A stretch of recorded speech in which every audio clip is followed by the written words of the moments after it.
자, 우리 이전 시간에 정리정돈의 도구들, 함수 배웠고 그 다음에 객체 배웠습니다. 자, 이번 시간에는 이것들보다 더 큰 정리정돈의 도구, 어떻게 보면 가장 큰 정리정돈의 도구가 아닐까 싶은 기능에 대해서 살펴볼 겁니다.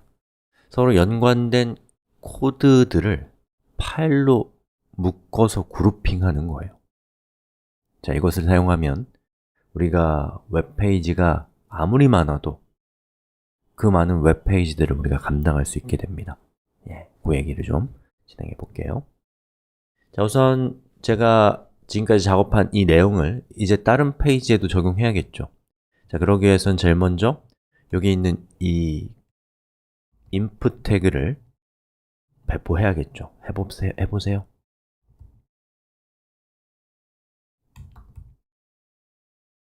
자, 이렇게 했습니다. 자, 그리고 페이지를 전환해 보면 보시는 것처럼 모든 페이지에 라이트 버튼이 생겼죠. 그리고 여기서 클릭하면 작동을 안 해요. 왜 안 할까요? 자바스크립트는 안 따라갔으니까. 그렇죠. 자, 그러면 여기서 이제 우리는 요 스크립트 태그를 그대로 카피해서 역시나 모든 웹페이지에 배포하십시오.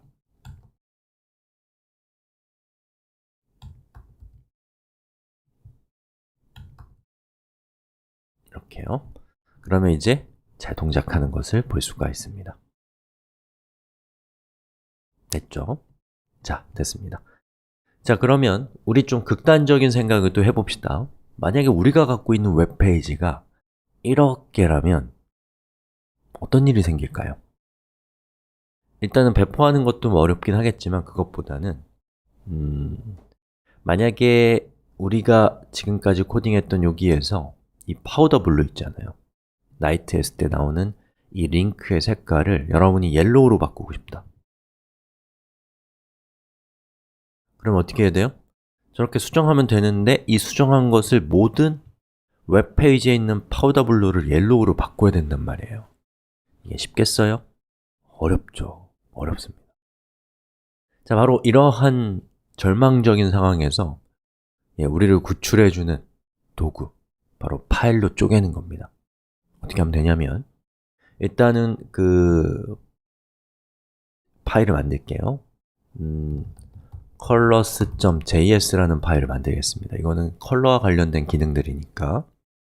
자, 그리고 여기 3.html에서 자, 모든 웹페이지에 공통적으로 들어가는 공통된 코드를 스크립트 태그를 제외하고 카피한 다음에 저처럼 붙여넣기 하세요. 스크립트 태그가 들어가면 안 됩니다. 자, 그 다음에 여기 있는 공통된 코드를 지우고 스크립트 태그의 src, 소스의 약자입니다. 속성으로 colors.js라고 입력하고 리로드 하시면 나이트 버튼을 눌렀을 때 어떻게 되나요? 아까와 똑같이 동작합니다. 하지만 내부적인 구현 방법은 완전히 달라진 상태예요. 어떤 상태? 파일로 쪼개진 상태입니다. 자, 그래서 제가 여기서 그 검사를 눌러서 네트워크 탭을 보면 이 웹페이지를 화면에 표시하기 위해서 로딩된 파일들이 보이는데 자, 보시는 것처럼 컬러스를 우리 몰래 조용히 웹브라우저가 다운로드해서 여기 있는 이 코드에 원래 있었던 것처럼 갖다 놓고 해석하게 된다 라는 것을 볼 수가 있습니다. 자, 그러면 제가 이 작업이 됐으니까 여기 있는 이 코드를 이제 붙여넣기 하고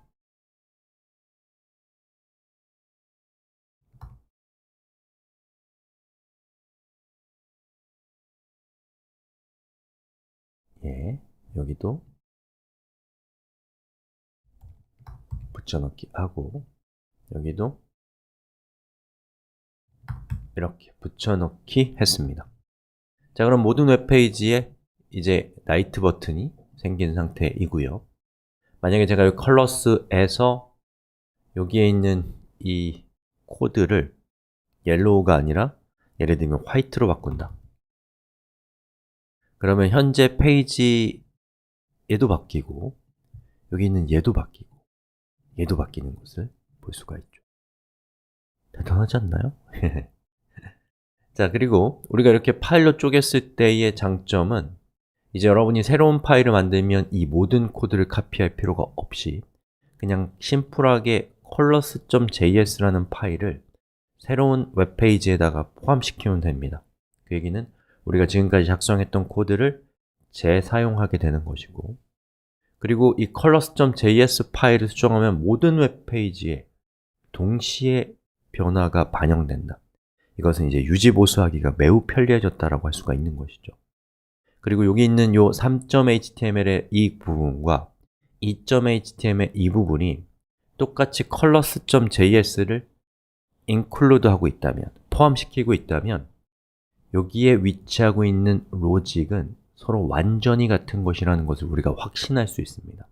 가독성이 좋아지고 코드가 훨씬 더 명확해지고 코드의 의미가 파일의 이름을 통해서 우리가 확인할 수 있게 되는 것이죠.